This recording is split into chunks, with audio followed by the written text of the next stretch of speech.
Hello and welcome everybody to the MWO Comp Championship Series Semifinals Week 4. I'll be your host, System Belmont, with my co-host, Daidachi. What are we looking at today? Good morning, everyone. So we've got a few matches to start us off. So we've got a bit of a grudge match from previous matches between these teams. 228 Blackwatch versus Russian Jade Falcon. Later on, we'll be moving on to the winner of this taking on Russian League 33. Sorry, my bad. The loser of this versus Russian League 33. Following that, we do have the possibility of MJ12 facing off against 228 Dark Riders. There are some scheduling issues there, so we will see. There will probably be a break after that with a possible review of last week's Clan CrossFit versus Russian Jade Falcon Airy. And then we've got two more matches after that. Eon versus Smoke Adders, followed by JGX versus the winner of that match. So all up, a pretty good night of entertainment. Hopefully it won't last too long. We'll be keeping on top of these teams to make sure they're running on time, just so we don't have a repeat of shenanigans. Yeah, it's a lot of good matches coming in today, so this will be good to see for everybody.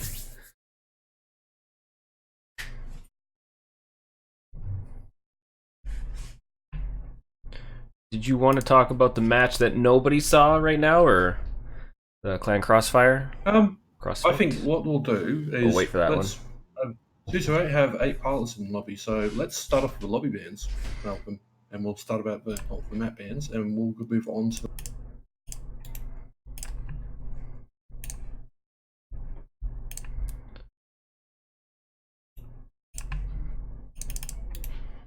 So for those unfamiliar with the format, this is a best of 3 match where the server changes based on which location teams are from.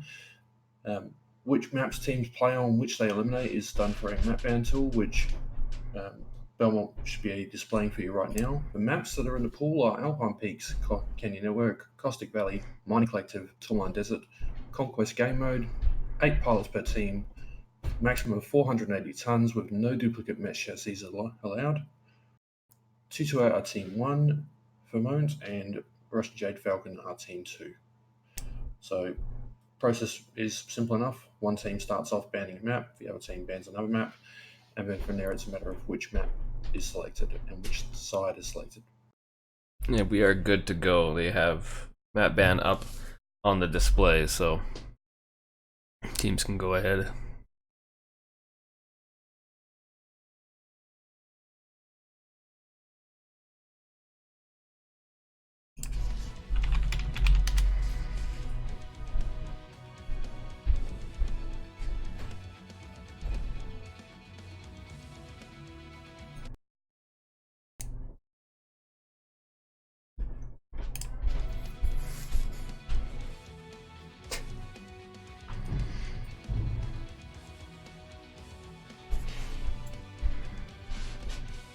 Alright, so 228 start off by banning Caustic Valley. Not a bad choice, as it is a hot map. It's a lot of weird places to fight through, so. I don't think it's so much a hot map. I think the Team 2 side is much stronger than the Team 1 side, honestly. And on top of that, it's very prone to being hit by unexpected LRM strats. So RJF banned Canyon Network, so go 2016. So we'll be playing on Alpine, Mining, and Tourmaline. So obviously if one team takes it 2-0, then we don't play the third drop. I think we're all hoping for some close fought matches. Alpine Peaks is the first map we'll be playing. So we'll be seeing some blue lightsabers since Jedi Fallen Order and it just got released. Yeah. Yeah, a lot of people liking that Alpine Peaks this time around.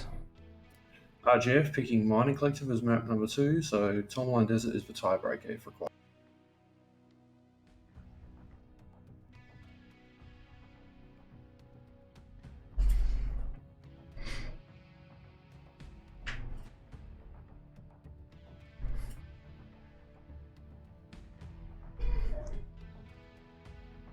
Not a bad set of maps for these guys to play on. Alright, so 228 picked Team 1 for Alpine, which is great because I don't have to swap them around lobby-wise then.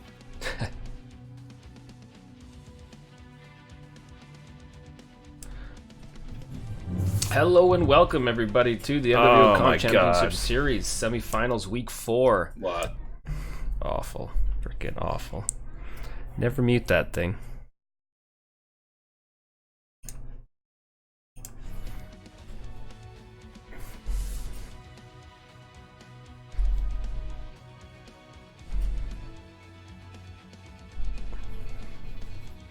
Alright, so 228 take team 1 for Mining Collective.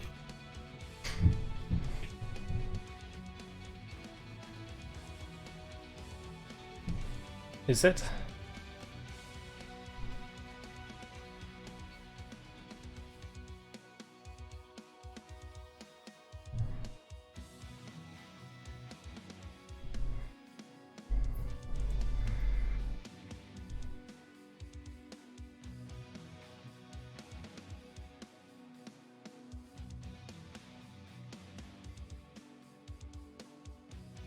Alright, so that's locked in. So we have Alpine as map 1 with 228 as team 1, RGF team 2. Mining map 2 with 228 being team 2, RGF team 1. And Tourmaline map 3, 228 on team 1, RGF on team 2. Yes, sir. That's what I see.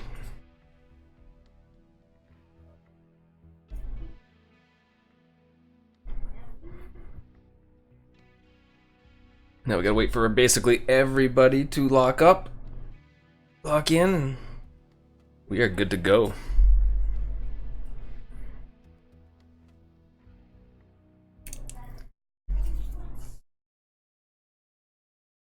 What are you expecting from this match?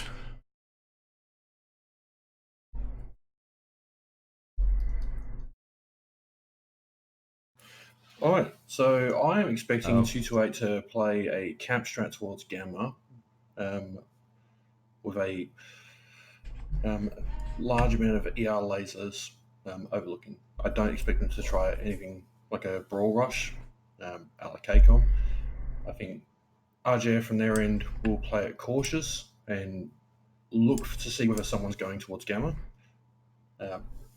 If they don't see anyone going towards Gamma, then instead they'll just look to try and lock down those 3 cap points from the team 2 side that are closest to them. I don't think you'll see too many people from 228 go up into the mountain. Maybe 1 or 2 of their lighter mechs, because maybe Panther or the like will be our large. Just to basically hold that Gamma point.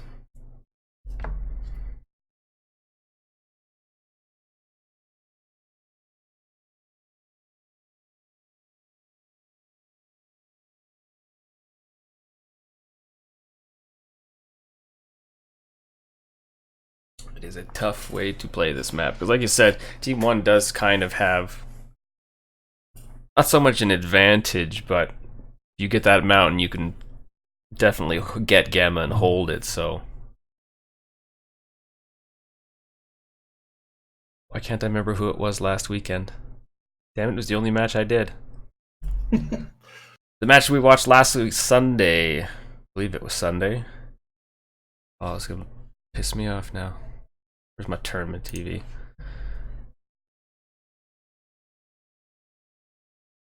Oh, losers bracket. Oh yeah, it was Dark Riders. Where CSPS almost had Dark Riders when they swung around on the Kappa line K5 to 6, 7, 8 and pushed and destroyed the CS. No, it was Dark Riders because they almost lost. Pushed out the Dark Riders assaults, and then CSPS almost had the win but lost on caps. It was freaking insane. Oh yeah, that's right. I remember that. We were talking afterwards about it's almost like CSPS bought a inch perfect strategy, if not for forgetting about one little thing. Yeah. But yeah, like that Gamma cap is really key, and I think looking at this, if you've got one mech in Alpha, which given Ed Meister most of the time that we've seen him playing this in this tournament has been playing a light, that's pretty much nailed on. He's going to be going for Gamma. So RGF will be looking at Lance placement and going, okay, single mech in Alpha, likelihood is that either that's a head fake to make us think that someone's going to gamma, or Edmeister will actually go gamma. Most of the time, he's dropping in a javelin. I would say he might even take a flea, so he gets there super quick. How RJF respond is really going to dictate a lot of that early cap pressure. Yeah. Because what's the hardest cap point in this map to take, in your mind? Sigma, without a shadow of a doubt. Kappa is very close to the alpha spawn for Team 2. Theta can be easily gotten up to from Bravo just by moving through the Kilo 8, Kilo 7 line. You get ones there. If you try going Juliet 7, you take a bit of time going over the mountain. Whereas Sigma, you've got to go, even if you go from Charlie, you've got over 1,500 meters to get there. All right, and 228% they're locked. Fantastic.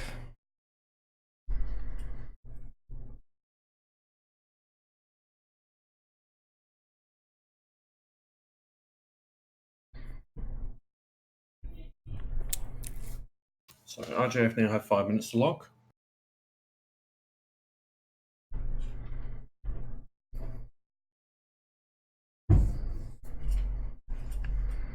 CFS, I think, putting one pilot in Alpha. Again, either they're looking at it and going, you know what, we're just going to grab Kappa and we're going to ignore Gamma, or we're going to send that one mech over to Gamma as well and have a light beat light fire. Yeah, maybe even a medium with streaks if they're expressly looking at hard countering.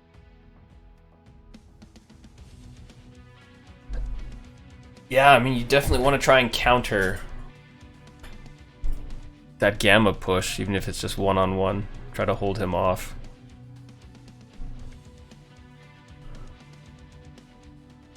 Be interesting to see how fast it goes. We've got one pilot left to lock. So, I'm liking the fact that both teams, despite the slightly delayed start because of one late pilot, are still running not too far.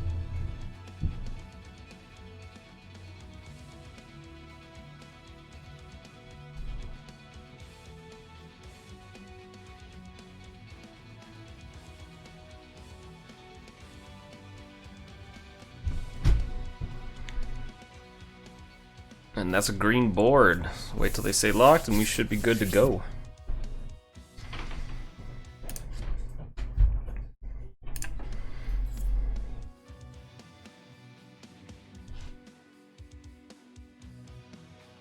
Okay, we are a go.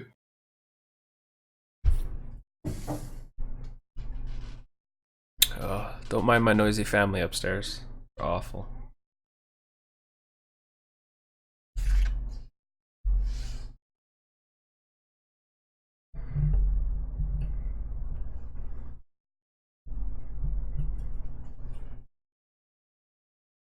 Right, so while the map's loading and I would like to point out for anyone in the chat that's watching, you'll see it. You might see a T symbol coming up on the screen. That's part of our. Basically, we've been supported by a group called Taunt. They produce a Twitch module that allows you to ask questions, troll other people. They've been very generous in their support for. So feel free to give it a test out. Have a bit of fun with it. Don't be too risky.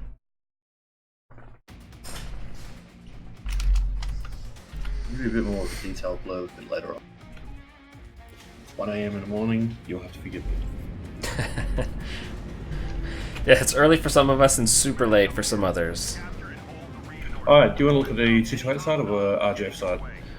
Sneaking over to Edmeister, who's got an Osiris 4D. And he is not immediately pushing for Gamma.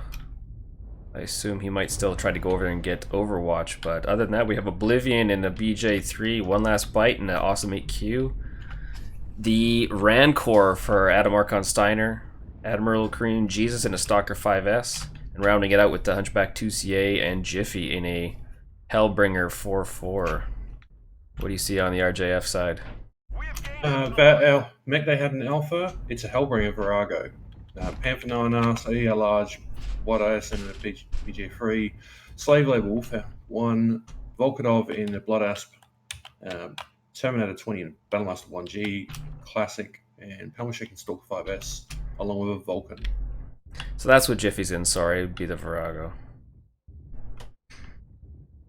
Can't think of what the 4-4 is now.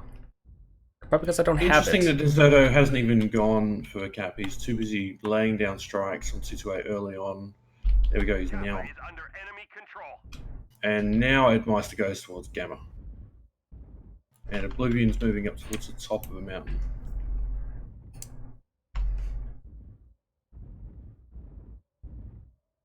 We have Gamma.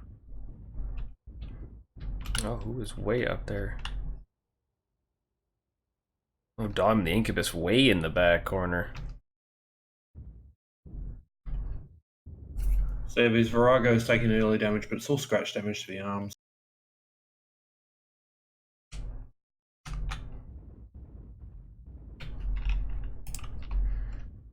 Although, did Jiffy get hit by a strike? Why is he all yellow CT and torsos? That would be an early strike for Desertu, put it down on. Dang, good strike right off the bat. That's the thing, like, he prioritized putting that strike down over taking the cap. And that kind of spatial awareness is what separates high-level teams from lower-level ones. Just being able to take any opportunity, seeing it and go, yep, I'll. Yeah, RJF doing a rotation hard towards the Sigma side, whereas 228 is setting up along the mountain line.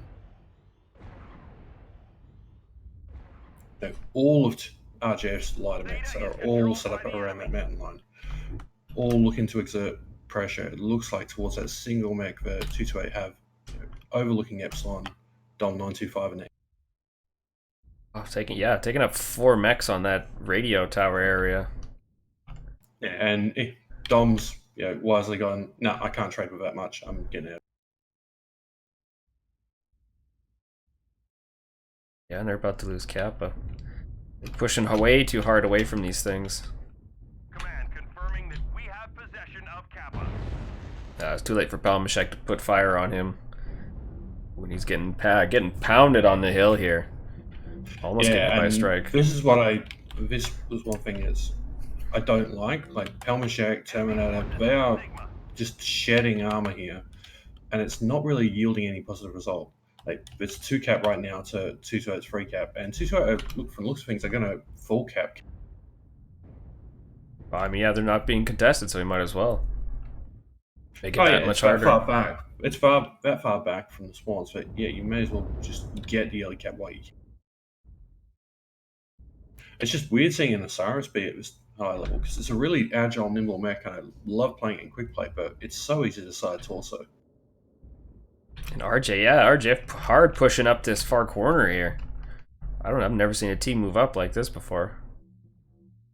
Interesting. Well, yeah, because the standard is that most teams will have enough of a line around Epsilon, they can exert pressure that way. The question is whether their assaults and are going to have enough armor to be able to serve as the anvil while the lighter mech serves it. Totok's down to 59% now. Yeah, well, yeah. 228 is not focusing on those lights very much at all either, but heavily focusing on guys like ArcJF, Volkdive, Desertu, and like you said, Terminator and Palmashek, although Palmashek's kind of taking it nice and easy hiding right now.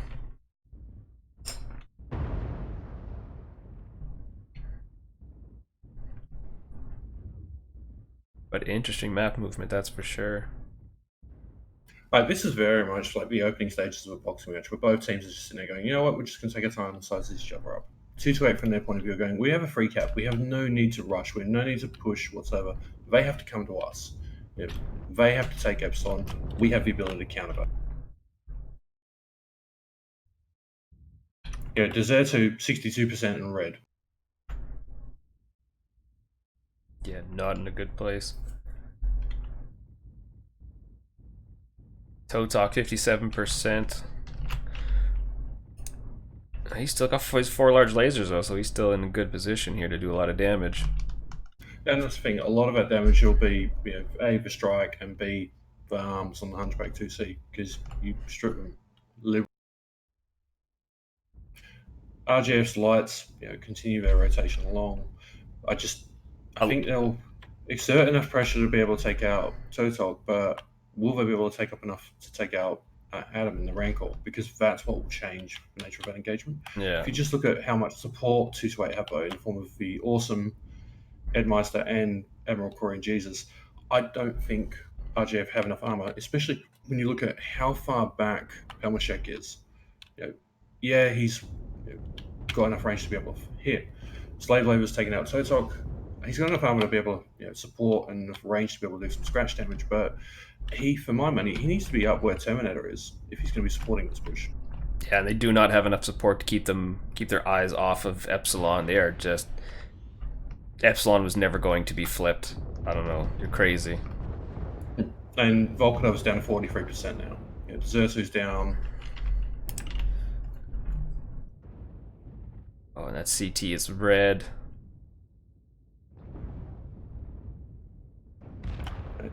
Volkanov down. Jiffy goes down. So, 2 apiece at the moment. Nice strike in there. Didn't really do that much to Adam, though. Yeah, the RJF guys kind of putting themselves in a kill box here. They got 228 guys on the hill and then all the others on the other side of the mountain. Yeah, well, I mean, Dom's got that Incubus, which we've seen people use for 6ER medium laser combo for close and viciousness. We've seen people use for 2ER large build, just because it's basically a Battlemaster in terms of the heights of the mounts. Yeah, it's got very weak leg hitboxes, but you don't have to reveal it. 2 mechs go down very quickly. What Ice into Blackjack for RGF. Edmeister goes down the Osiris. Adam then takes out the Vulcan. So 2 lights and 2 assaults left for RJF. Oblivion SK and the Blackjack is basically untouched, almost the whole match. And if you look at his cap points now, 659, there's nothing that RJF can do at this point to claw this back. Yeah, no one's close enough to cap to hold it. That Epsilon movement was interesting, but they needed to commit to it way sooner than they did. Well, like I said, you can't let anybody shoot on it, drop a strike on it. You have to hold it where they can't be forced to see it. And that's way too tough on this map. There's way too many lines to see it when you own the mountain like that. Like Terminator taking ER large and strike damage over Epsi trying to decap it. He's down to 51% now. He's still got people firing on him. Yeah, at least Weaver doing some good work on Adam and Admiral Korean Jesus. But and that's it for him. Leaf takes out Adam. Dom takes out Leaf, and one last bite takes out Slave Labor. So it's 2 against 4 now, and a 735 cap lead. This is an unassailable. Yeah.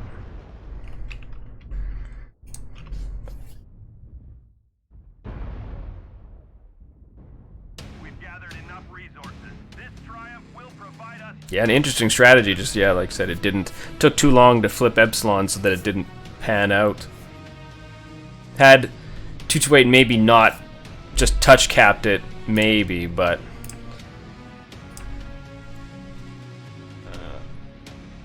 a tough way to go for Russian Jade Falcon to start. Well, I mean, I think it's an interesting strat, and it could have worked really well. You look at Ed Meister; he spent the majority of his time capping. 1 minute and 6 seconds capping time. Look over on the RJF side; they had no one who spent more than 22 seconds capping. Remember, that was Terminator in that Battlemaster right at the end, where he's like, "Well, I'm open up everywhere. I've got nothing I can provide to the team except for capping it." Damage-wise, one last bite in the awesome 8Q 583 on the RGF side. Terminator 469 in the Battlemaster. Palmashek 268 in that Stalker. I just thought that he was way too far back, not really providing any meaningful support to the team because he'd taken so much damage early on. Yeah, and being in that Stalker, you gotta move quick. Where are my stats? Right there.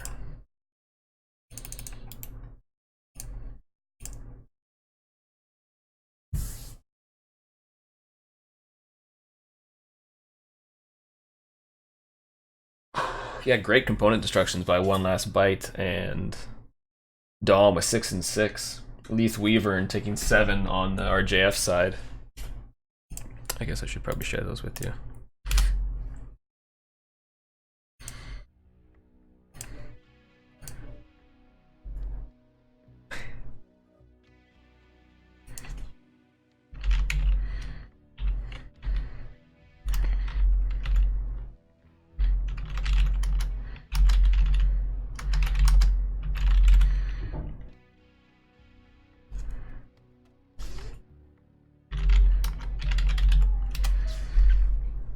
about that.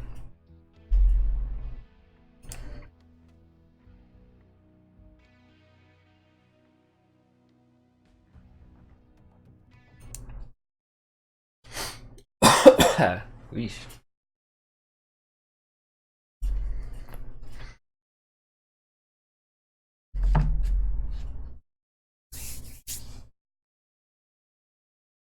So now on to Mining Collective on the EU server.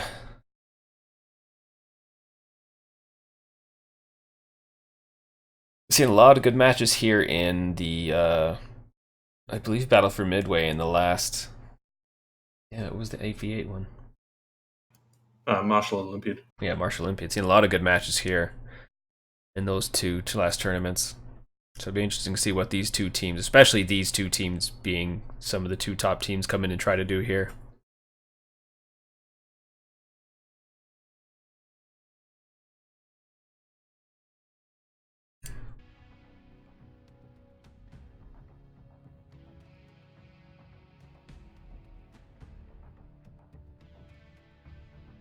Alright, so RJF have 5 minutes to lock their Lancers.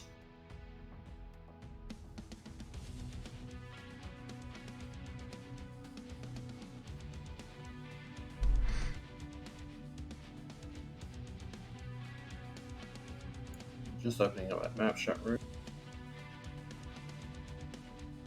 Yeah, I'd like to see the RJF do that strategy again on Alpine Peaks. I wonder if there's a better way to do that. Because it was a great idea. I just wonder if, like, when you watch the lights, they were maybe just they're doing it way too far out.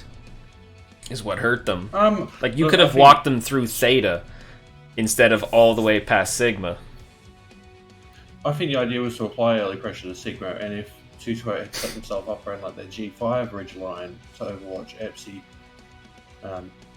then they would have exerted pressure there. Instead, 228 set themselves up around that Hotel 8 mark, Hotel 7, and just applied pressure on Theta and Epsilon, as well as being able to influence Kappa from. That's true. You got a good point there. If they were a lot closer. It's honestly just the fact that they looked at the Lance spawns, and I'd put money on them going, look, they're going to be hard capping Epsi, and then sitting around that left-hand side of the map from the Team 2, or facing towards Team 2. Let's just exert pressure there and be ready to take their overwatching mechs out. No, they managed to get the Incubus to pull away, but that's one mech that pulled away from 4 mechs being there. 228 pretty much just sat back gleeful and went, well, we've got the cap lead. Let's just keep exerting pressure. We're just going to have to force them to come to us. And at that point, you've already lost because you're playing the opposing team's game, not your. Yeah. Yeah, I wonder if that was maybe just a bad call on strategy. Because like you said, 228 Blackwatch had the hill. And they probably could have just kept Sigma Theta Kappa and just, had pick trades down from the hill and just held those points. Well, yes and no. Like, when one team takes a Hotel 7, Hotel 8 hill, you don't have as strong sight lines from like I7, Hotel 6. You could basically, grab Kappa, Theta, and Sigma, and then pull right back towards like Juliet 7 ridge, and basically just go, well, we have free caps here. You can come to us, and we'll just put massive punishing fire down on anything that comes out. But the danger in that is it's a very passive strategy where you give control of large sections of the map to the opposing team. Yeah.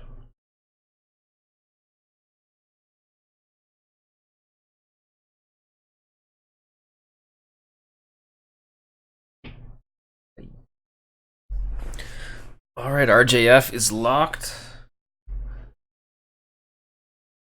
Now waiting on 228.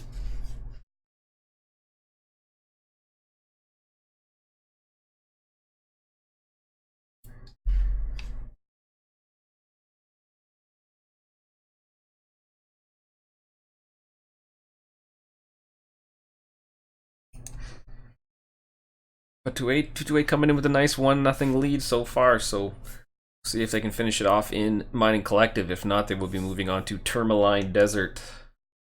Tourmaline? Align? Whatever.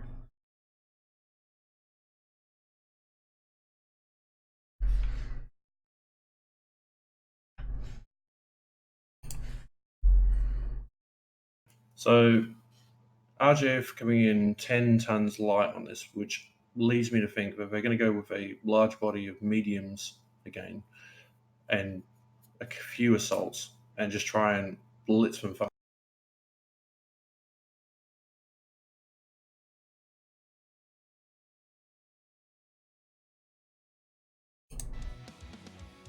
Oh, that reminds me, we should tell everybody to stick around and hang out because you have the chance to win a standard mech pack today, as well as other giveaways that I should be probably doing right now. Giveaways. As Ash gave me lots of codes to give away, so hopefully I don't give it away to bots because they don't play enough, and it's annoying. Well, just make the same requirement. Whoever's wins has to message. That is true. You want me to do one right quick right now? I think we'll do one after. Oh, let's do one after this drop. Hopefully we get an RJF win just from the point of view that we get more matches to actually watch that way. Yeah. But if it's 2-0, well, we'll do one more. We'll get the other two. Sounds good.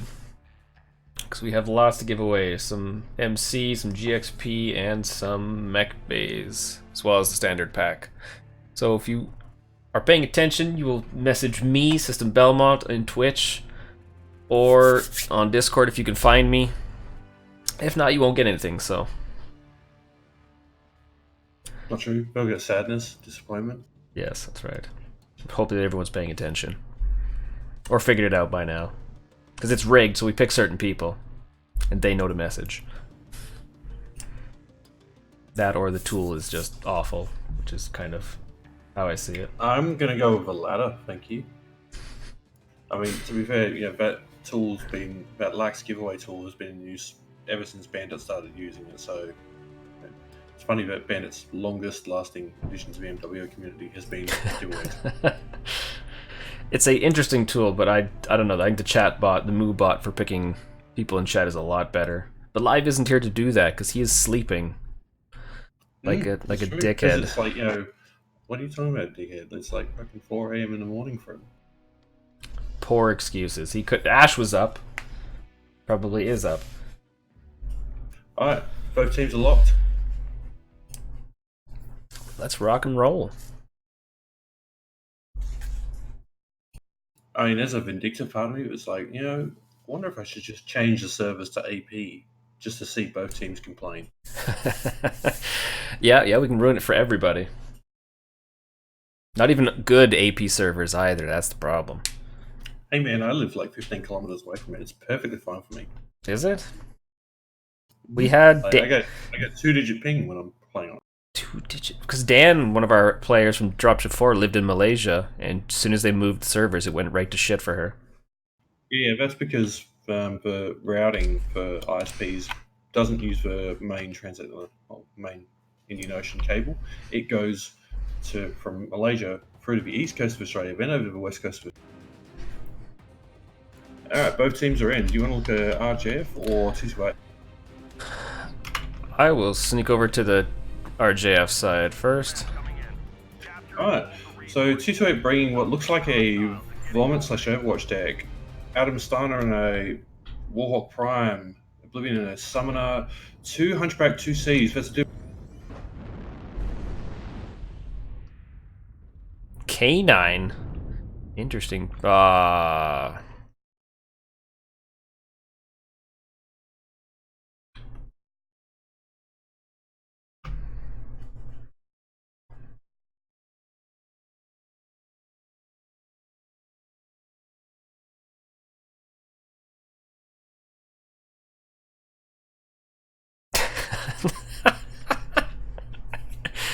Damn it.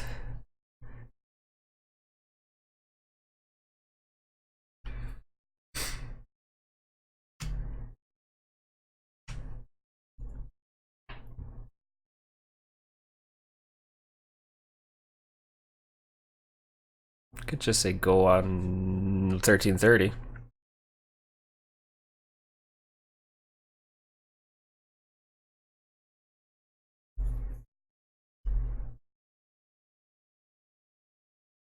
We'll just Pretend this never happened. It's early. No, man. Yeah. I looked at, H, and I'm like, hang on, 2CA, 2CA. Yeah, I'm an idiot. I am a complete and utter idiot. So that's probably my Oh, most embarrassing moment in game. oh, the Highlander. Islander 2C, Hunchback 2C, Urban Met K9, Grasshopper 5H, Vapor Eagle, Javelin, and a Walk. Okay, coming over to the Russian Jade Falcon side. Slave Waver in the Panther 9R, and Uzil for Terminator. Leith Weaver in the Phoenix Hawk 2. Vulcan 5T for MK4. Way over here we got Nick in the Grasshopper, Desertu in the Bastion. Bastion? Blood Asp. God damn it. Quick draw for Palmashek and the Victor 981 for RJ Volkaitov. It's a weird choice. Or Volk or RJF moving in that murder ball left. We're basically moving in two solid blobs, but one of those blobs is about to go running into most of the team body of 228. Yeah, and they're gonna need to move quick. Totok getting bad. Yeah, they're going to put some damage down on Totok, but they're going to get murdered if they just stay. Like, they're out of sight lines from the Warhawk and the Highlander, but not for long. Right, and they've got locks up in the form of a UAV, so they got Totok out. They need to just back the hell out of there and go, alright, we've done our damage, let's go.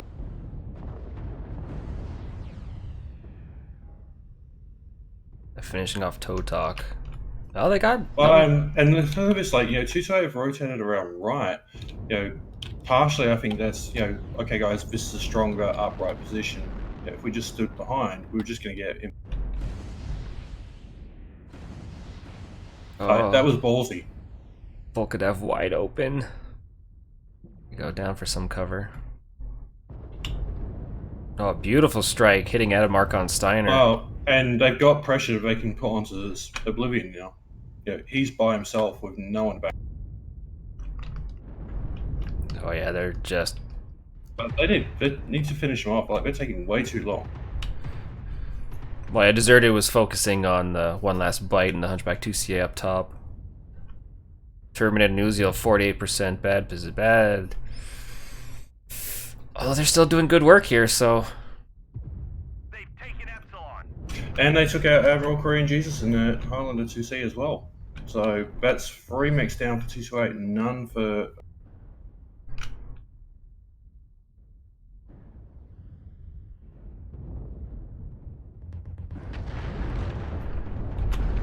No. And they Argon finally gets Terminator down with a strike.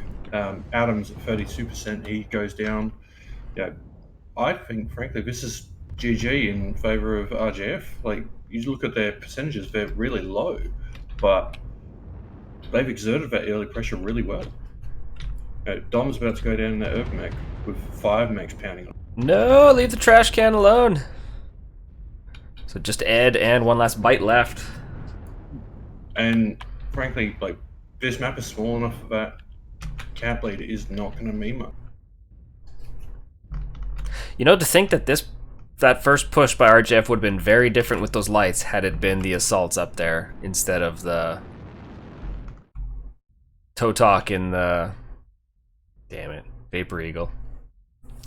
Yeah, but look, I think what really won them that was the fact that that was decisive move. Right? In fact, some of the biggest moves in this game are gambles. It's a calculated one. You look at it and go, all right, if they're going to be up in this position, then they're going to be fast mechs. If they're assaults, they wouldn't have been there as fast. Headmaster goes down, and one last bite, last mech remaining. We've gathered enough resources. This triumph will RJF putting a stamp on it. Like, that could have gone very badly very quickly.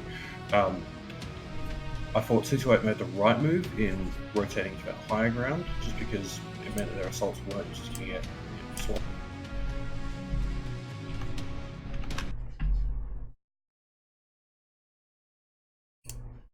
Look at that spread of damage on the RGF side. No one under 290 damage. Sorry, Nick, 279 no, Grasshopper 5B. Only a single death being Terminator and that Uziel, which lasted for a long time. Oblivion only 85 damage, total 46 damage, no Vapor Eagle. Like, against an Overwatch deck like that, you have to push really quickly, or you're just going to shed too much armor.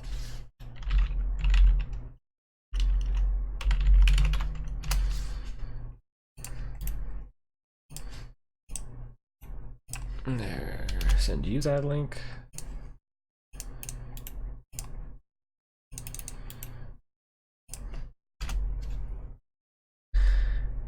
Ooh, even a lot of team damage on the Russian Jade Falcon side.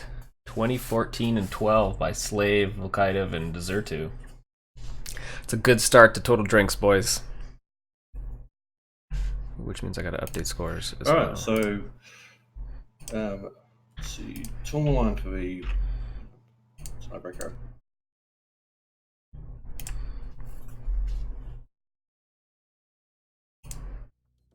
Which means it's giveaway time.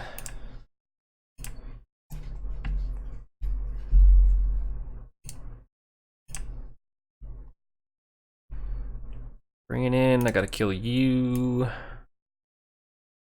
I gotta kill me.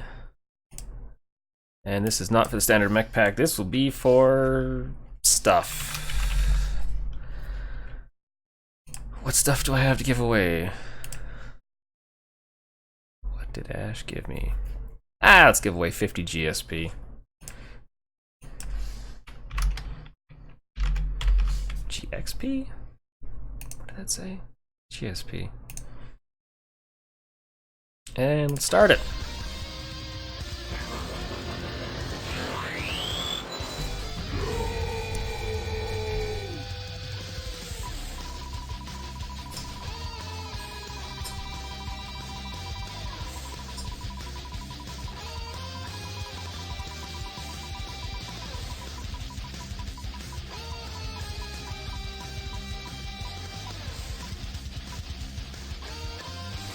And Kagru 228, my friend, my man. Holler at me, Assistant Belmont, in the Twitch whispery chat. Just whisper some sweet nothings in my ear, and I'm gonna get you that 50 GSP, my friend. Or find me on Discord, whichever works. It's easier. You know where to find me. I'm around doing some things.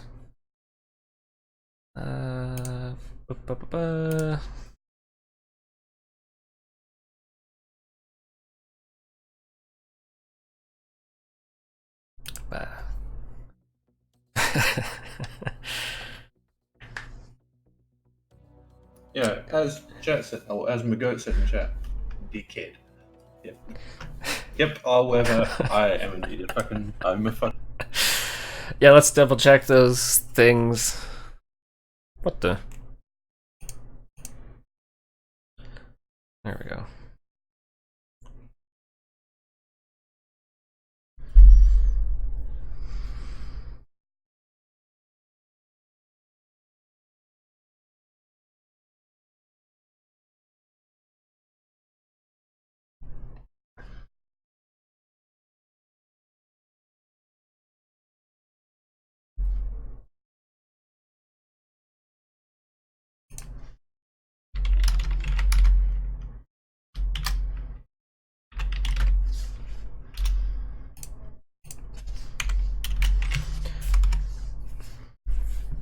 There we go.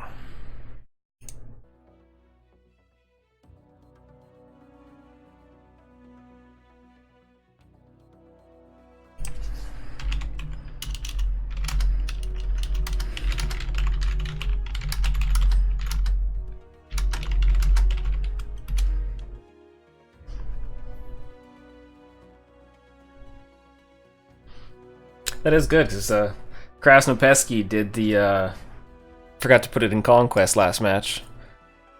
That was fun. For the first drop. Hey man, if I'm trying to get to Australia, I'll cop a free beer.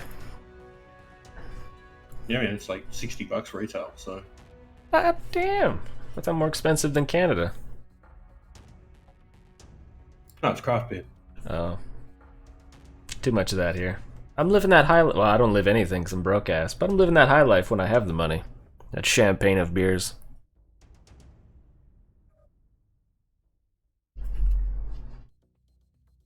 Fantastic. 228 locked. Waiting on RJF.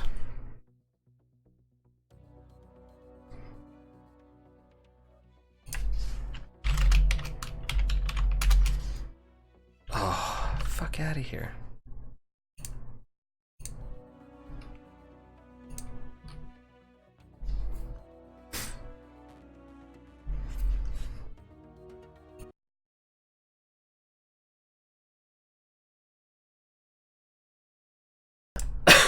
Do my cocaine off screen.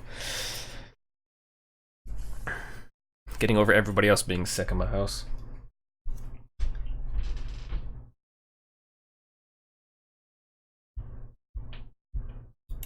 Oh, I can.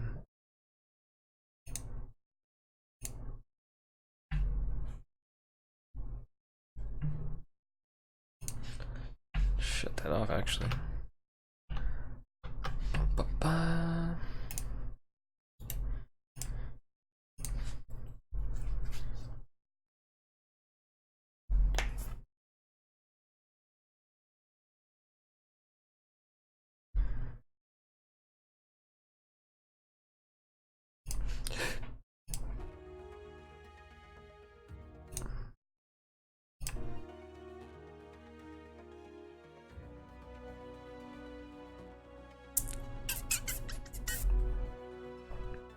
Alright, so we've got 4 minutes to go. So let's see what they bring. Strong presence in Alpha Bravo. Do we want to maybe look at a map strat? That's what I'm bringing up right now. I was thinking about that. I'm like, it's pretty quiet. We could do something.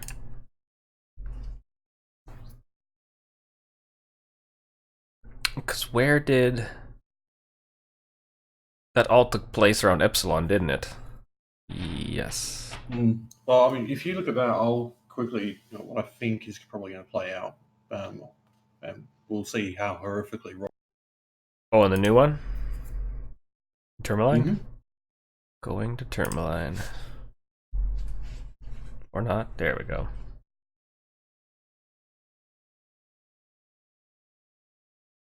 Are you in the same room as me? No, because you haven't sent me the link. I sent you the link. No, you sent me a post-match screen. And both teams are locked. No. There we go. Oh, I did too. So I think we're going to find the split from Alpha Bravo Charlie from RJF means that they're not going to worry about playing an alpha to alpha push game. They're instead going to maybe send one mech back to go and grab Sigma, set up around the Spire and G5, and try and put early pressure onto Fader, and then push through the Spies at E6, D6. Maybe one mech even going towards Epsilon.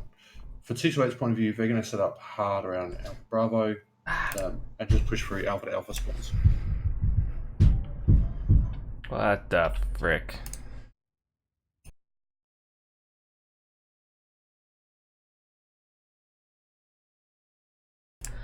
I don't have time to mute you. Yeah, it's okay.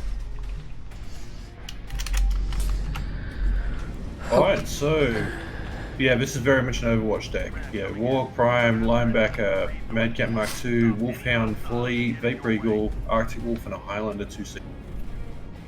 Yeah. 228 continuing on with that 228. Oh, Highlander love. Yeah, it's a good.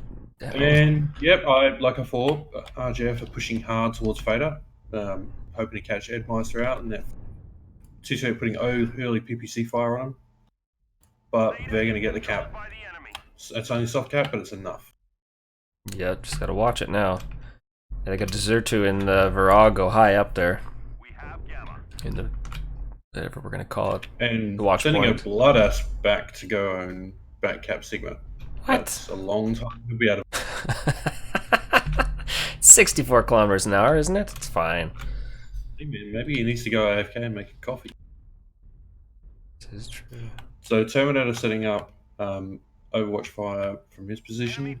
But it's not going to mean much unless 228 are pushing across the Stargate. Yeah. Kind of a... And what a surprise, what ice in Vapor Eagle, which looks like, yep, it's We have gained Epsilon.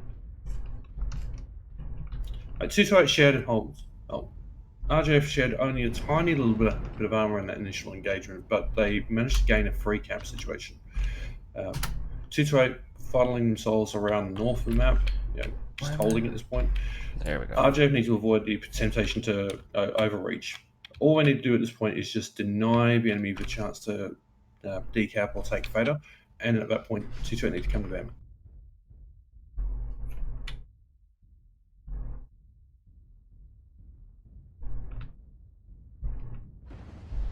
Yeah, Totok and Jiffy look like they're going for it, trying to take Theta back. Yep. Well, think about they've decapped it already, and they're going to get a cap on it now. Resource point Theta is ours. Yeah, where's Desertu? What are you doing? Shooting other people, that's what he's doing.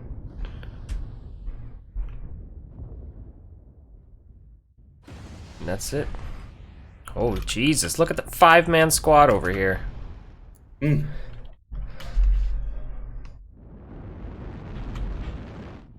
I just think like Jiffy now has to respond there because that is so many mechs that they cannot ignore that. Ed Meister as well on the flea.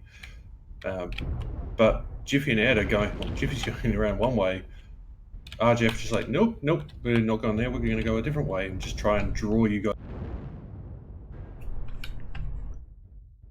But drawing them out only makes a certain amount of sense if the rest of your team is going to do something. Otherwise, you just shed.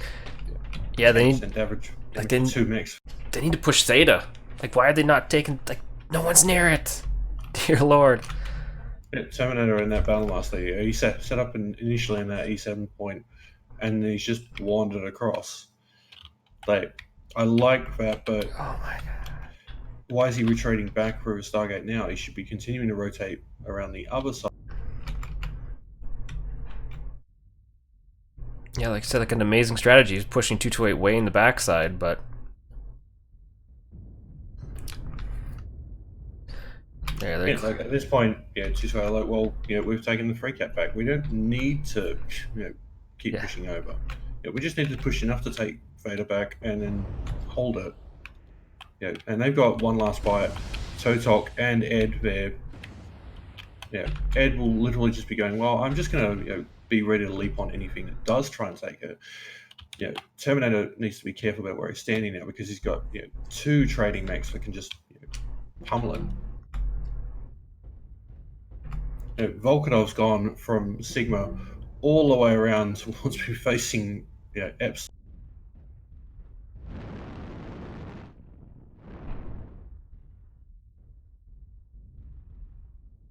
yeah, MK4 making the good decision to sneak in the corner. And it's an ER large Blood Asp.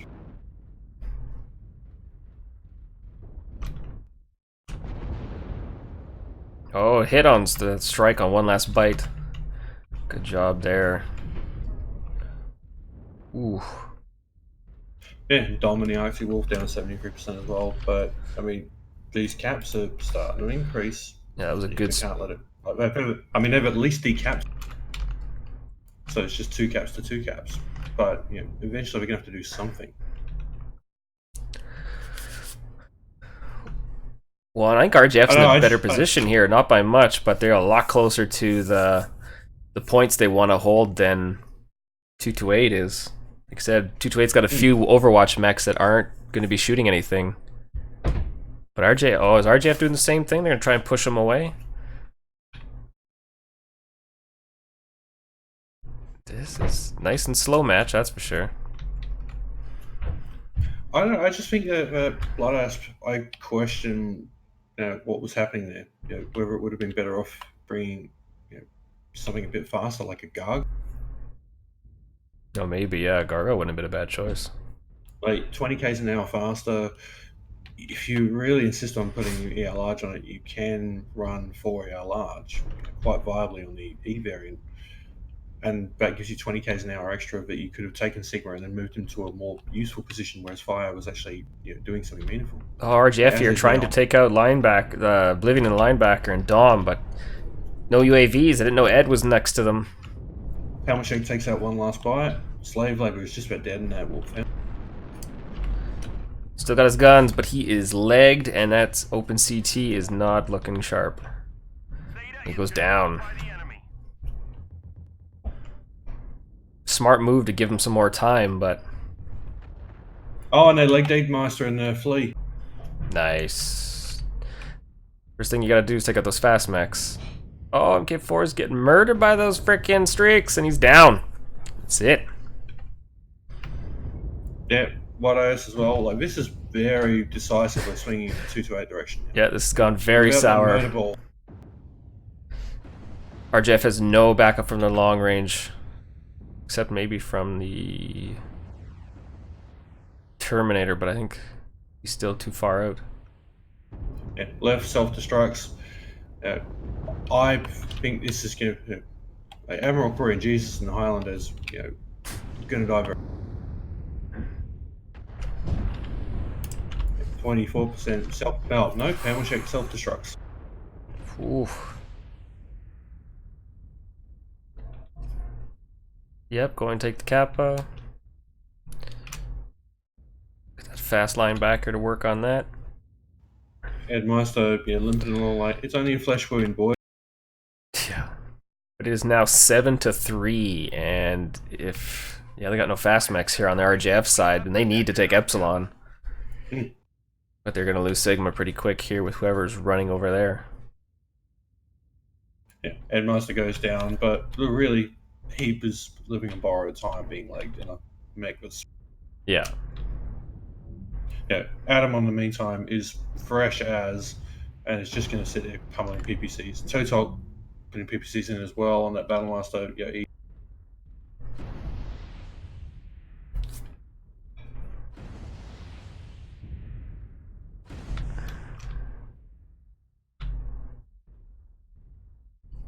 Yeah, Deserter and Vulcan Edge pushing out here as well. They know its chances are pretty slim.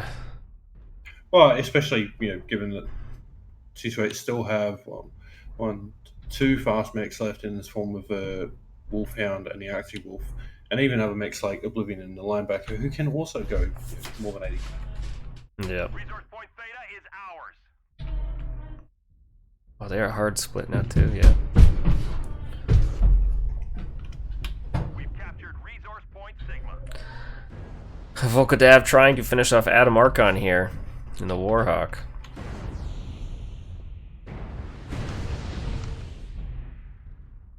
Oh, that shit. Yeah, this is almost like a cripple fight. Well, I mean, Jesus took himself out, so. But that's it. And that strike drops down like 1 second too late to kill either Oblivion or Desert.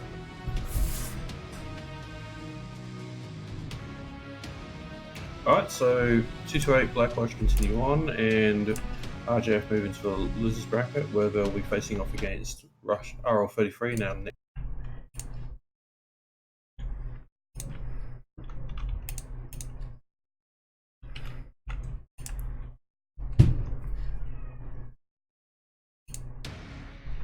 Oh, stats, that's what I need.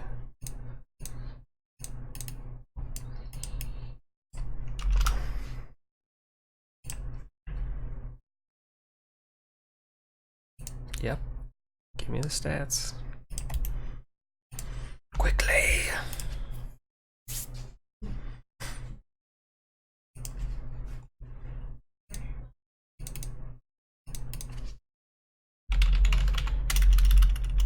Damn it. There we go.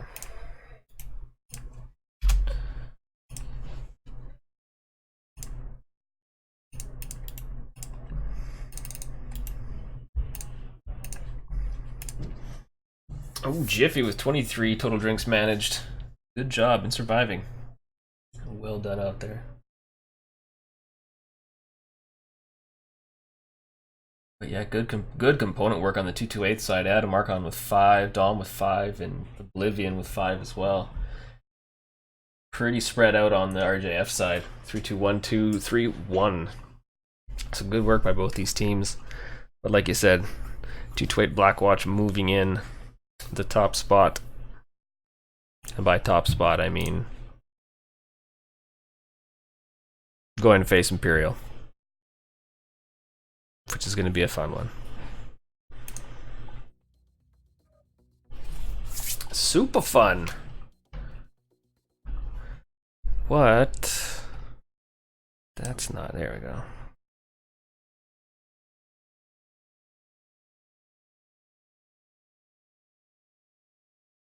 Always looking in the wrong spot. What am I looking for here? Who's next? So it's Russian Jade Falcon versus RL33 on EU. That's right. Oh, Russian League 33, right? Yes.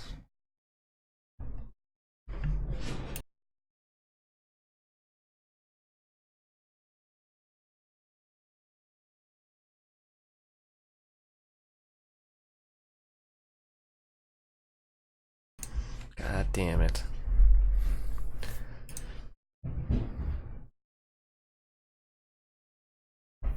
Yeah, Beef is right. There's a lot of dad noises happening on the mics because everyone is making noise in my house.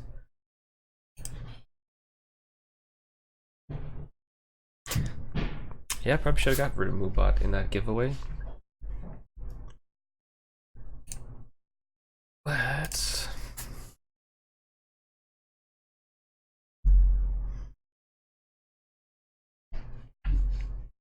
give him some stuff before I forget.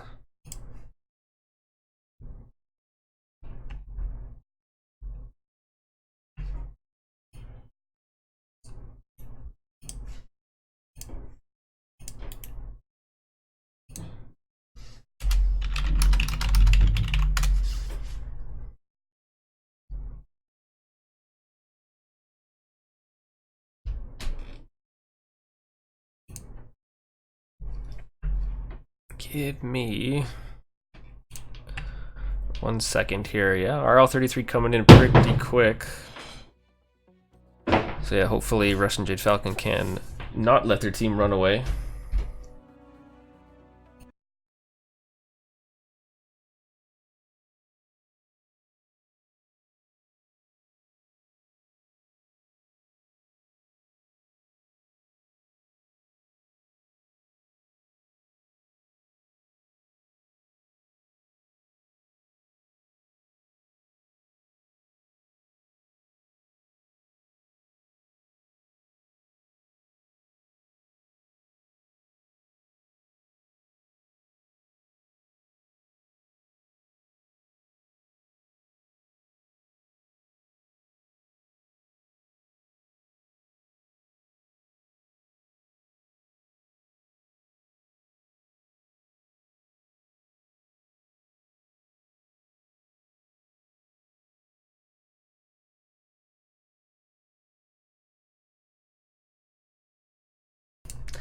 Back.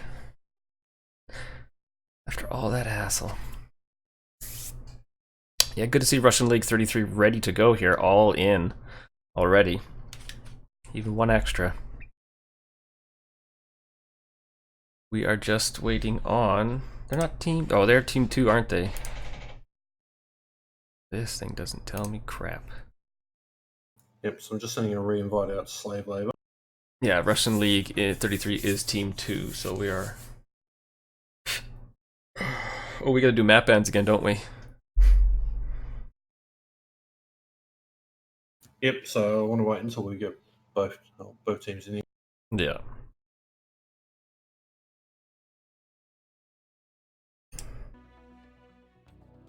Well, while we're waiting, let's do another giveaway, this time for Mech Bay. You're not broken.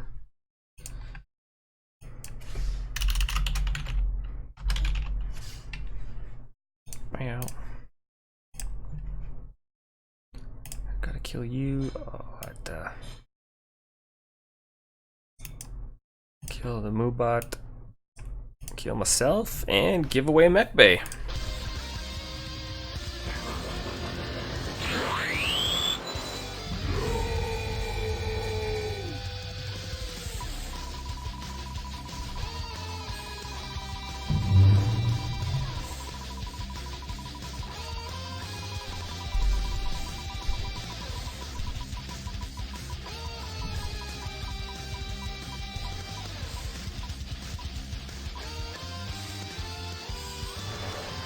Desertu! You can holler at me, System Belmont, in the Twitch Whisper chat, and get yourself a mech bay, my friend.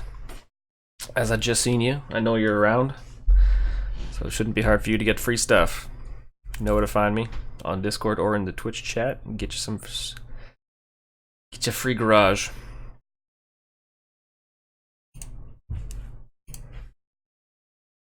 Haha.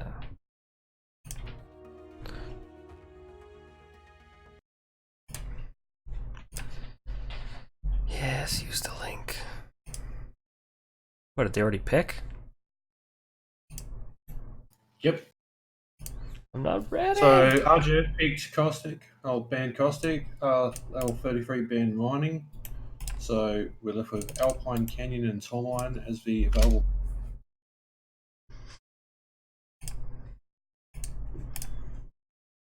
Oh, why are you not working? There we go.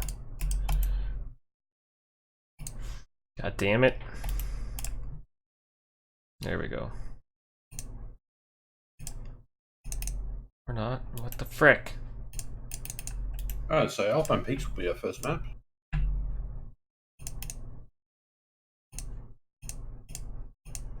Oh, finally, Jesus. Clicking all sorts of stuff on here. That's right, man. Click those buttons.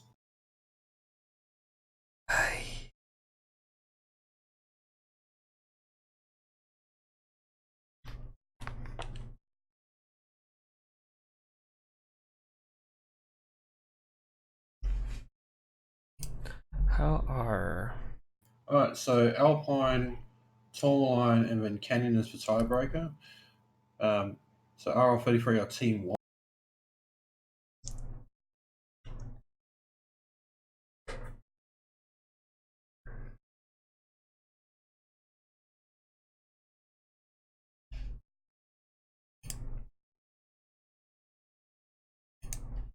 There's a Russian League team. So yeah, so Russian League 33 are 1-1 in this match, losing 2-0 to Majestic 12 and winning 2-1 over Tons of Rust. Both EU teams, Majestic 12 being a strong, fresh EU team, so this should be interesting. Well, to be fair, they call themselves an EU team, and most of their pilots are EU, but they also have pilots from West Coast US, East Coast US, and Malaysia. MJ12? So Indonesia. Yeah, but MJ12? Yeah, that's Yeah. MJ12. Yeah, because they got pilots everywhere.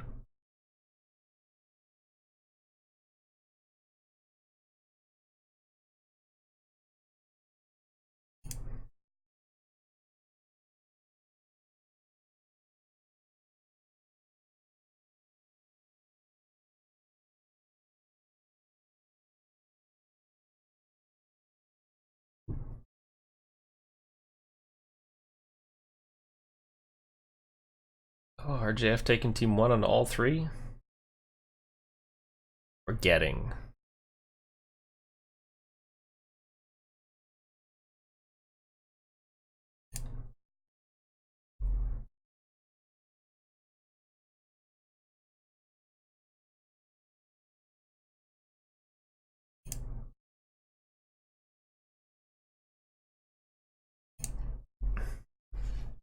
That's the button I'm looking for.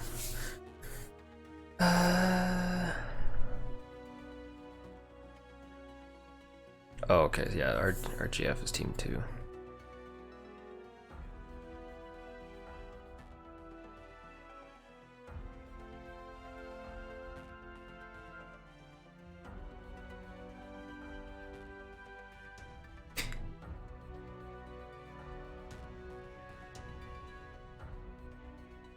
I can't tell him on the stream that he knows. There's no surprise. Hey man, he just happens to be piloting in game. I'd rather he focus on games, to be honest. It's true, he should be focusing on playing.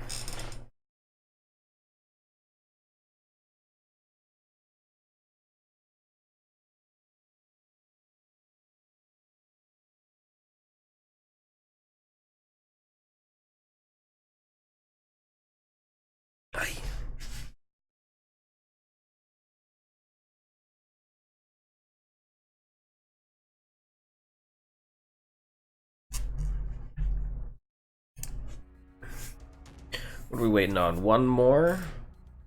Oh, well, RL33 Oh no, can start locking lances now. that's right, because they're team 1.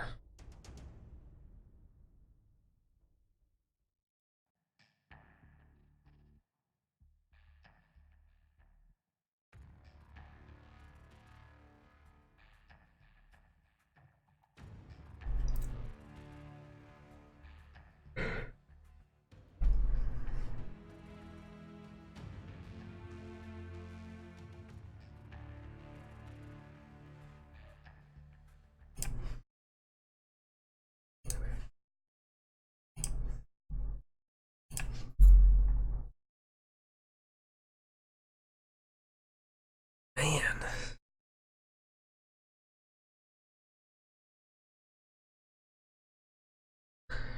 Man, because Brush and Jade Falcon has played a lot. 2-1 over RGF Irie, losing 2-0 to First Jaguar Guards, winning 2-0 against Majestic 12, then winning 2-1. Just remember, there are two separate RJF teams. There's RJF Irie. And Oh no, there's I also know. RJF. Yeah, so they played Irie in the first match, and then they haven't played them since. The big thing for RGF is they don't mind playing like 2 matches in a day, where they start drawing the line, and justifiably so, is when they've got to play like 3 separate matches in a day. And they had that in last year's World Championships, and I think the year before. Yeah.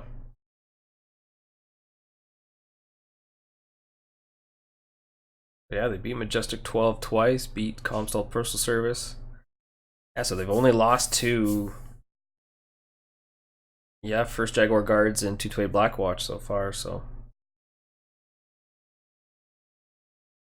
teams that are right up there, right on just at their level, so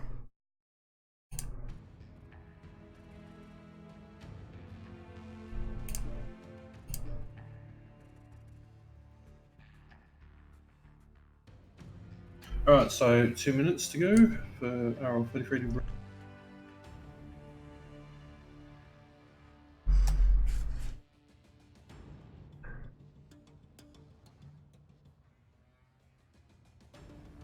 So let's have a look at the map strat room while we're waiting. Like we've seen RL33 employ cap strats almost exclusively in the matches that they've cast so far. I think this will be no different. I think you're likely to see at least one mech go gamma, and like we've seen them drop almost 100 tons up, underweight at times, and just exclusively focus on caps. Alpine, you can move around to an extent, but I think they're going to struggle to be able to exert that from the team 1 side. They're going to have to go grab Epsilon and Gamma initially, and the rest of the team are going to have to drop with blue lasers.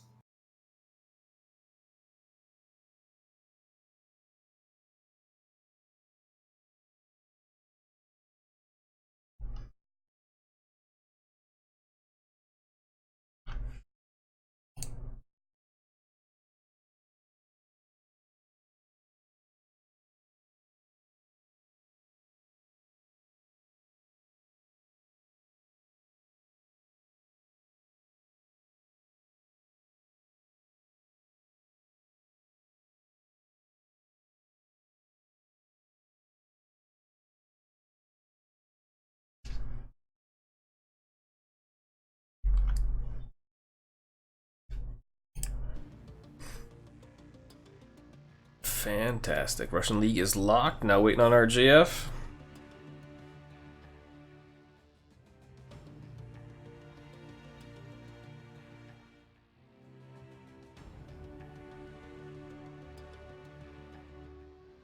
I think, to be honest, like RJF will be understandably salty about losing, but they'll also look at it and go, "We're very confident in our skills against these guys."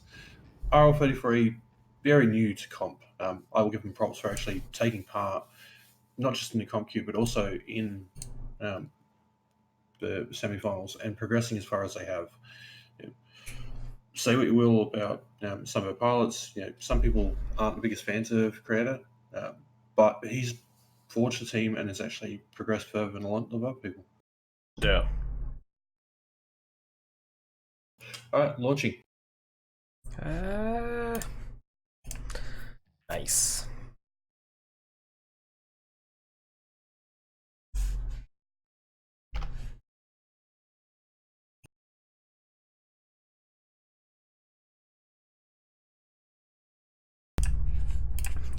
And you need to get your sinuses cleaned out. Oh, I know. Like I said, everyone's been sick in my house. Although my wife's had a cough for like a month. Finally going away, thankfully. Keeping me up at night. So that's been keeping you up at night rather than, concerned for your wife? Yeah. Heartless man. I am.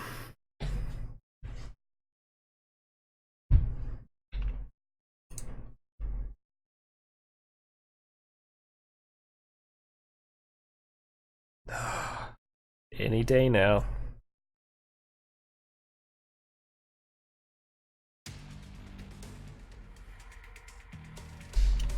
Oh, here we go, dropships. Alright, staring at the Russian 33 side. We got a Spider 5e, Rifleman 2C2, Warhammer 2C, Black... Hostiles that get in your way. I don't know what that is. Battlemaster. A BLR1G is Black Battlemaster. TDR is Thunderbolt 9. The Warhammer 2C BL? And Belinarius is for Hero.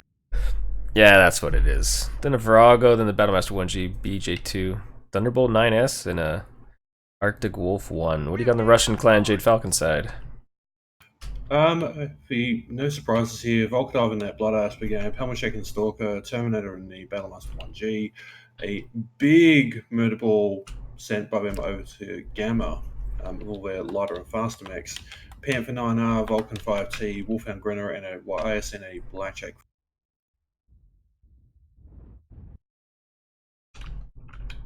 And RL33 setting up in what overall is a fair passive position. Wow, Russian League might actually get Sigma uncontested here. Don't really got any good eyes on it. We've captured resource point Sigma. Yeah. I don't know how long they'll hold it for, but if they care to hold it. Well, the thing is, if you look at the number of people they're sending up to a mountain, they're aiming to be able to just dislodge anything that RJF have as Overwatch up there, and then take and hold. Yeah. And we'd be able to send Arcanite probably in that Arctic Wolf over to Gamma to just cap that. That'll put them on the free. Oh yeah, RJF getting the heck out of there. Can't say as I blame them. Yeah, they've got Kappa, they've got a full cap now. They don't need to sit there and try to. They can exert enough pressure to take Sigma. They can hold off anyone from capping Theta. If needs be, they can swing around and take Epsilon.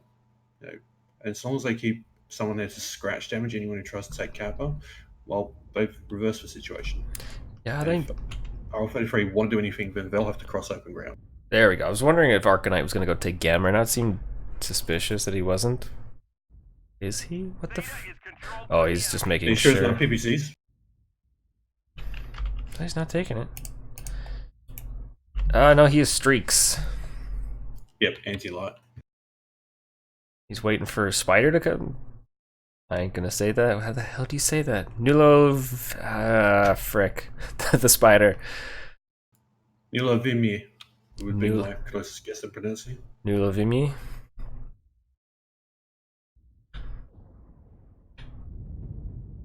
Ooh, nice strike. Would have hit Sagittarius if he was still there, too.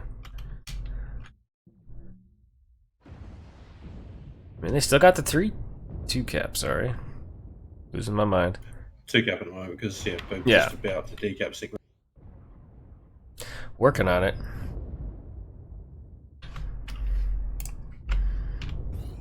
Artillery scanner online. We have Gamma. Yeah, and they're about to turn the tables and have a free cap of their own, because they fully cap Theta. Enemy forces. Oh yeah, and they're trying to Volkov's got sneaking into Epsilon. Oh, and they're gonna get it right away too, yeah.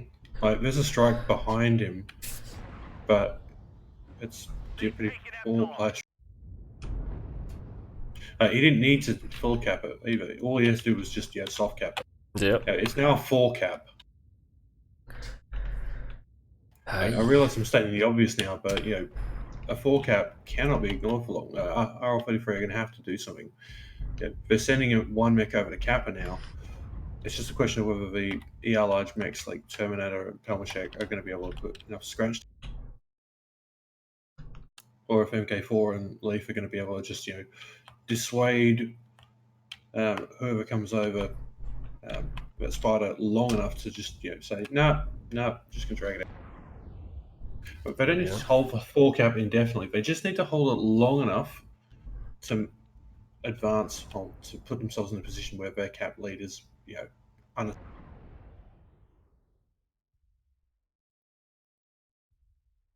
Yeah, I hate to say this. You're gonna start running out of time here pretty quick.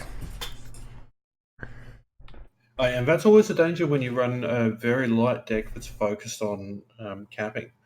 If you look at the amount of armor they've shed compared to RJF, their percentages are not ridiculous. Creators were like lowest one on 69%, and nowhere's open on them. But you're light and fast. But if the enemy's got superior positioning and has more fire to bring to bear on you, then there's not a lot of ways you can respond to it. Speed will only take you so far. Oh, And Sagittarius. given that they ran cap strats earlier in the competition, people are expecting that at this point.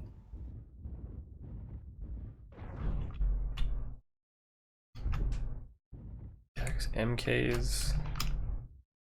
Man, RGF is just right spread out too, minus the bigger and clump that's the towards thing, Epsilon. like on a large map like this, if you have sufficient time and you have the cap lead, then you do spread out, because on a trading deck, the danger is getting a bunch of your mates collapsed on at once. Whereas once you spread, if people take out one mech, they're still getting punished by other people. That always applies on Canyon, where people allow teams like Antares Scorpions to set. Oh, Nulo Vimy was probably actually in a good place staying at Epsilon there, because if Slabe and White Eye is poked, he had the Overwatch to help him, but he is not sticking around. And not taking the low ground out either. And RJF are looking at this at this point, going, "We don't care. We made you have to respond to us at Epsilon. We still have a free cap. Oh, he got We it still too. have sightlines if you go for Vader. We still have sightlines if you go for Kappa. You're not going to get Sigma from behind us. Most of your body is too far away to be able to exert meaningful pressure on the caps that we control. This game is ours to lose." Yeah.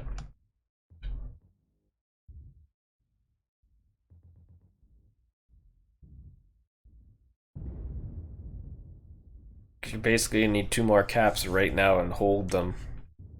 Yeah, I mean, you look at RSV Denton and Massacre. They're both wide open. Low cost is down on himself at 48% as well. It's almost 600 points of caps for RJF. Like, if RL33 is going to do anything, then they have to do it soon. And they've shed so much armor at this point, I don't think they can do anything. And the Spider's just gone down, so that's their main capping mech. Yeah, he got legged and that was it. Oh, Terminator getting hit by strikes. 2 of them from the looks of it. Yeah, but dancing through.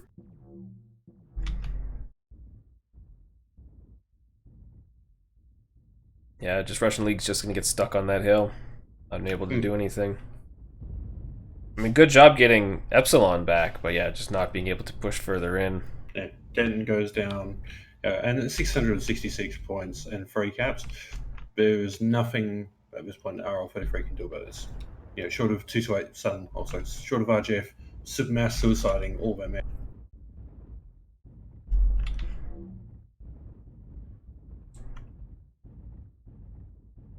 And this is one of the reasons why when you do scrims, you don't just test what you're going to do. You test, okay, what can the enemy do from their or from spawns to crush us, and how do we respond to that? What's the strongest strategy we can employ from their side, and how do we respond to that? A classic mistake that a lot of teams get into when they first go into comp is, okay, we've got an idea for a strat, and let's do that. And if the enemy responds, then we'll react on the fly, rather than thinking, okay, what's the natural counter, and what is the optimal strategy to do? How do we counter that? Yeah.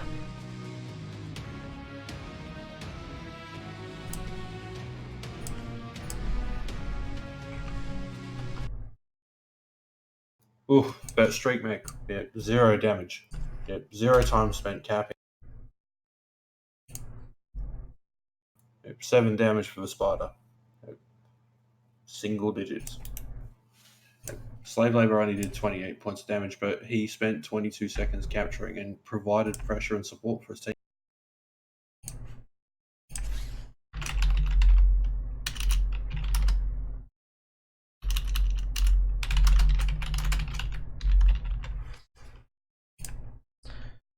Three.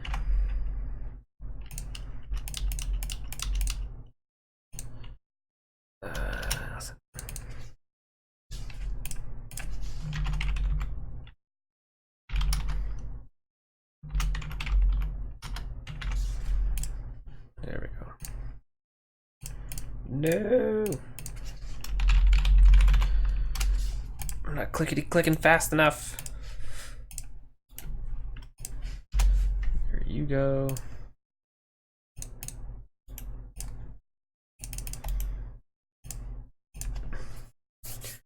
There we go. Get some more stats out. But again, very little team damage to be seen from RGF at all. And to be fair, from RL33 as well. But look at those damage numbers. Those mechs got up to their hill, and it just looked like they ran out of ideas at that point. Like, what? This is a really strong position. Normally, we deal with teams who are across the range from us, as opposed to teams who have gone more mobile and have taken more caps and have no reason to go to them. Well, yeah, you're always scared of taking the risk, because they could have dropped down while they were still healthy and pushed maybe left to right or from right to left, pick the side where it's easiest that they think and hope for the best. But when you believe you have the strong position, the only problem there was only having Nulo Vimyi in the spider to cap, when they should have had the Arctic Wolf going with him. So I get the idea of having a streak mate there to counter any lights that are coming in on your assaults and heavies. You're very rarely going to find a single light mech just going in on assaults and heavies, especially if you're in an entrenched position like that. If we go back over to the map strat room quickly, like that ridgeline. Yep, I'm back on the map strat. So that line right there, it's really only effective if you've got the enemy team on the opposite side of you, like the Hotel 6 through to India 7.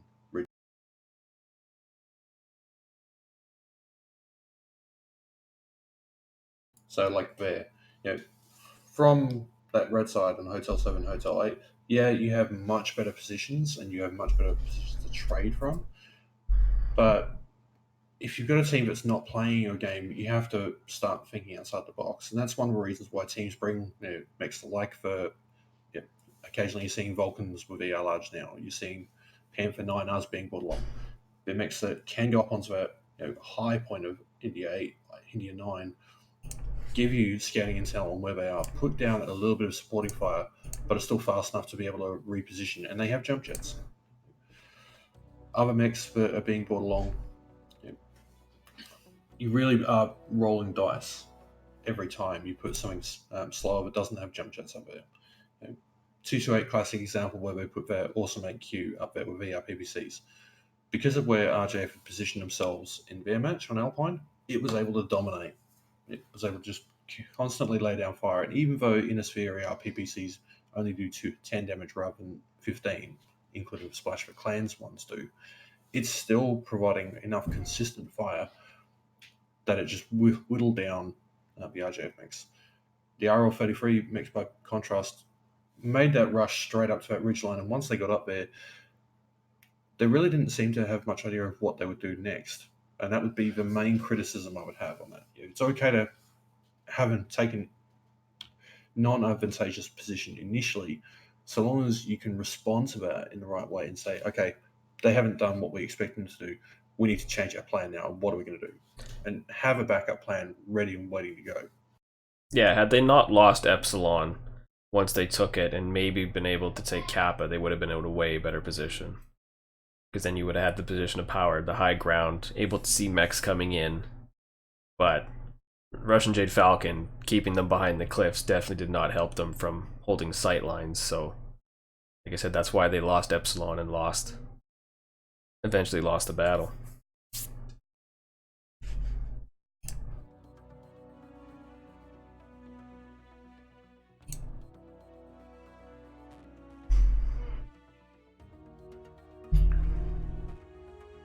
okay, I was wondering if you were gonna. Yeah, I was too busy, rambling. Well, yeah, I came in late, so I didn't see the 5 minutes. Yeah, I got 1 minute left. Mm-hmm.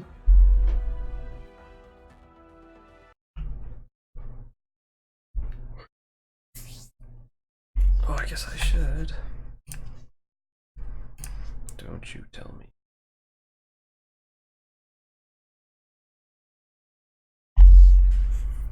Well, while we're sitting here, let's do another. Oh, what were we gonna say?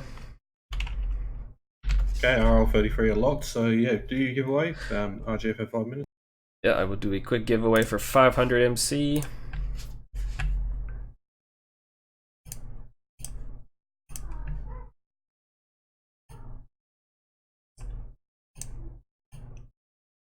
Clear the table of the people. And let's do this for 500 MC.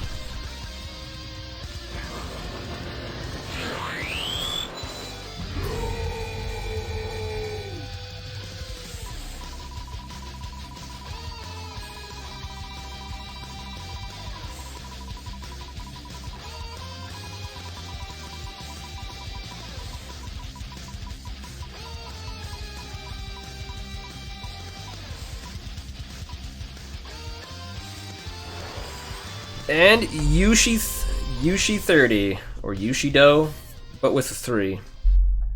It is Yushi 30. Holler at me, System Belmont, in the Twitch chat, and you can get 500 MC for yourself, buddy. And both teams are locked. So find me in Discord or in Twitch chat, and we get you some sweet cash. I'm ready to go.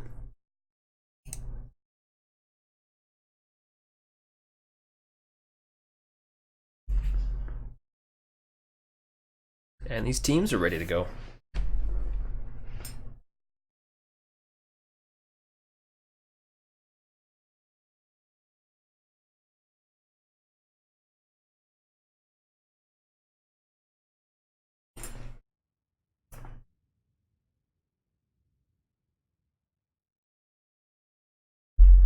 So yeah, we'll see at this point. Do RL33 crash outs? Do they take a drop back and bring us to a third match? Yeah. We'll see RJF get knocked out today. These answers and more in answers in about 14 minutes or less. Yep. Okay, who am I staring at? Russian League 33. I'm looking at an Annihilator, Jaeger DD, Grasshopper 5P, Vapor Eagle 2, and over here I have the Wolfhound, Huntsman, Phoenix PA, Hawk. Arcanite, and the Rifleman. It's Phoenix Hawk. So Wolfhound, Phoenix Hawk, Linebacker, Battlemaster, Vapor Eagle, Vulcan, Cyclops, Sleipnir, and a Virago on the RGF side. And they're, no surprise, just going straight for Fader, going, no, we do not want to drag this out. We just want to take this on.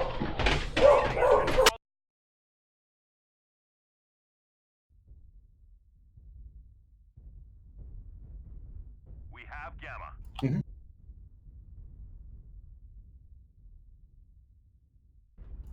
But, RGF haven't even bothered going for Sigma this time. They've just been like, no, we're just going to provide Overwatch. Take Fader, take Kappa. RL33 have taken Gamma. I question the wisdom of not sending someone over to Epsilon early on if they were running a light deck that's going to.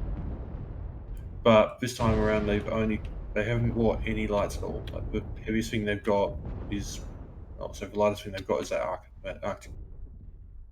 Artillery strike online. Airstrike online. But right now, they're not out capping. They're not out trading.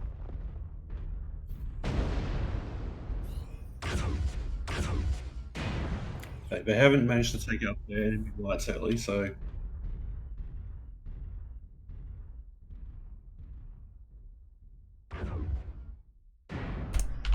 Okay, now that things have calmed down in my house, I can talk again.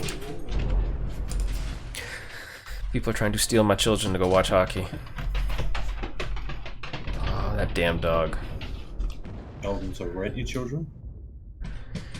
I just rent them out. They're putting a lot of effort into trying to put fire onto Deserter, and they've only taken 5% health. Yeah, definitely. Forces have Sigma. Oh, that strike is going to hit something.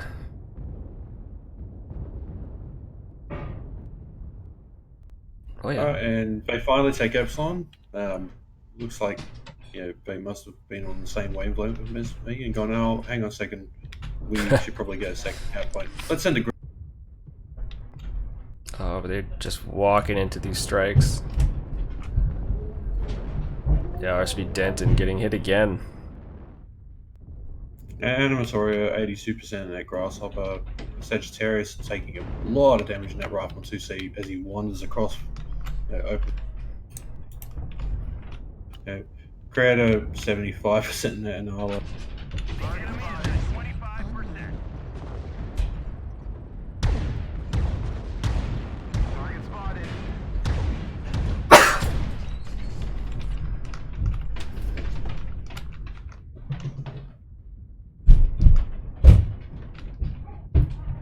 Yeah, Creator and Denton just moving hard in to try and take out Ayaz and the Schleppnir and Volkodev.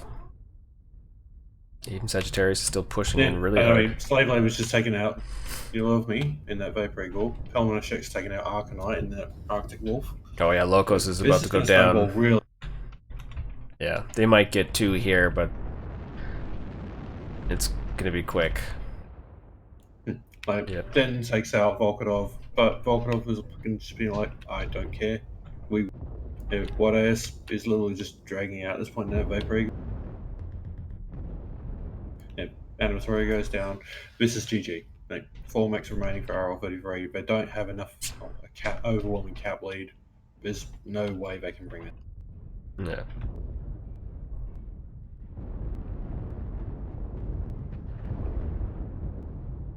I mean, came in for the solid push though. Well, I think that was more, desperation starting to run out of ideas, frankly, and going, well, we need to do something. Let's just push into Stargate. But that's a quick play strat where teams clump around there because they have Overwatch. They're protected from Overwatch. It's very rare in a comp setting you find teams actually sitting in there. One mech left, the Wolfhound for RL33, and he's about to die. Oh, he should have focused on Dessert, he might have had a gooder chance, but that's him going down. Ugh. That's a good win for Russian Jade Falcon. 2-0 in Russian League.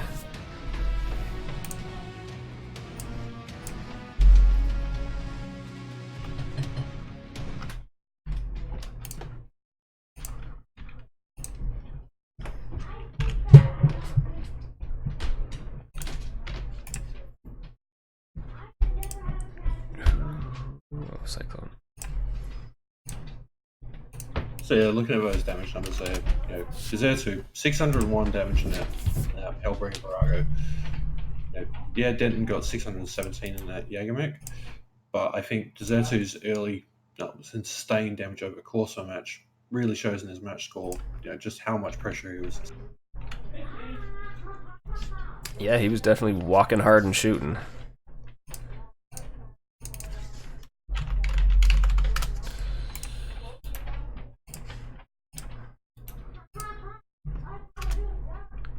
Damn that kid talking away. Stats.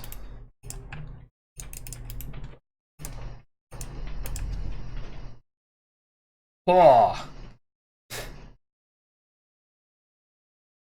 Terminator with 317 team damage? Is that an errant strike? Yeah, I'm guessing, he was really keen to get rid of that Wolfhound. Battlemaster 1G.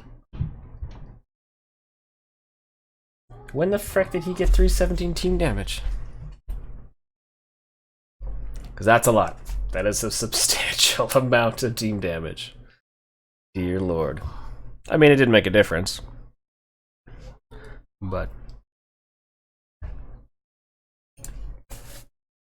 So yeah, Russian Jade Russian Clan Jade Falcon moving up in the tournament, which means they will be facing the winner of Phoenix Legion versus Kel's Commandos.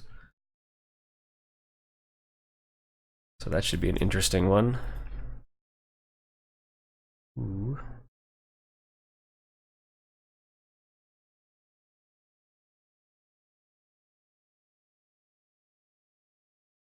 Right.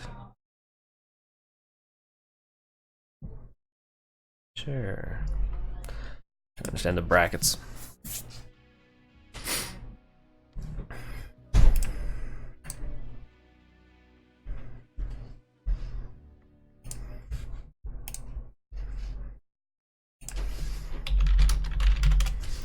Haha. Did he message me in? Negative. He's there.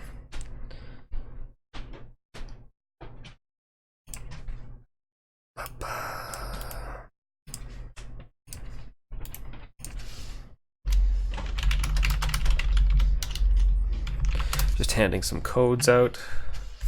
Who was second code? Desertu. That's who messaged me.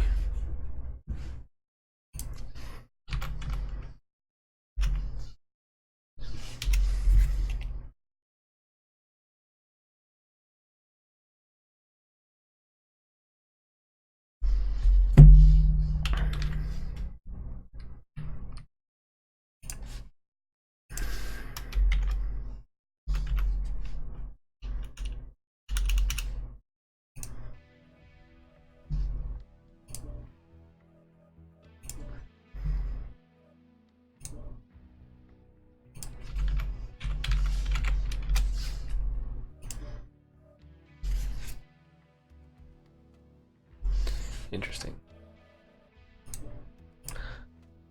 Because I lost this freaking thing now. That sucks.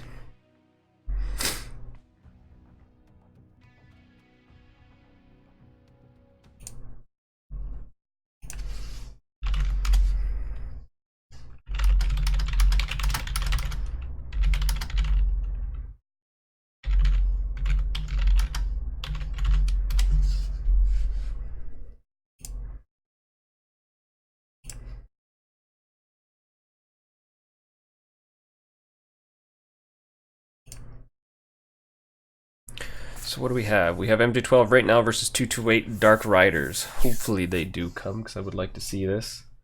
I would like to be the one that casts this match. And after that we will probably take, if it doesn't happen, we'll be just cutting the stream short and taking a break until however this time system works. What are we, 50 minutes late? 12:45, which would be Eon versus Smoke Adders, and the winner of that goes against JGX for the end of the semifinals. But there was apparently bad news about this match happening, so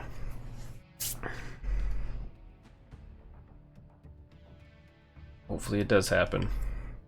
Okay. 228 Dark Riders had to withdraw due to being unable to field the team during EU Pro. Damn it.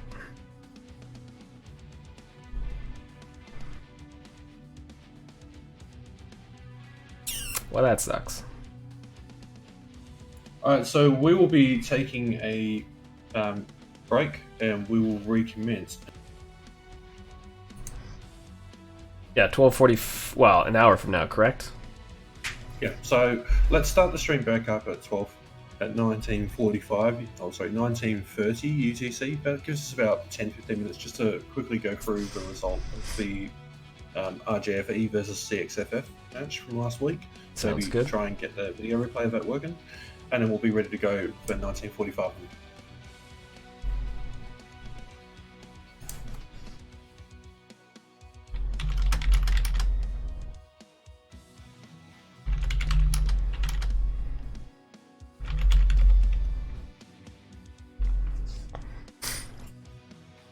Sounds good.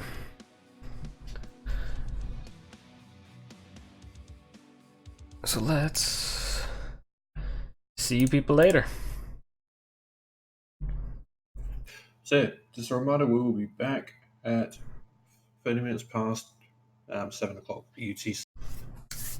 Yeah, so 40 minutes from now, we'll be back.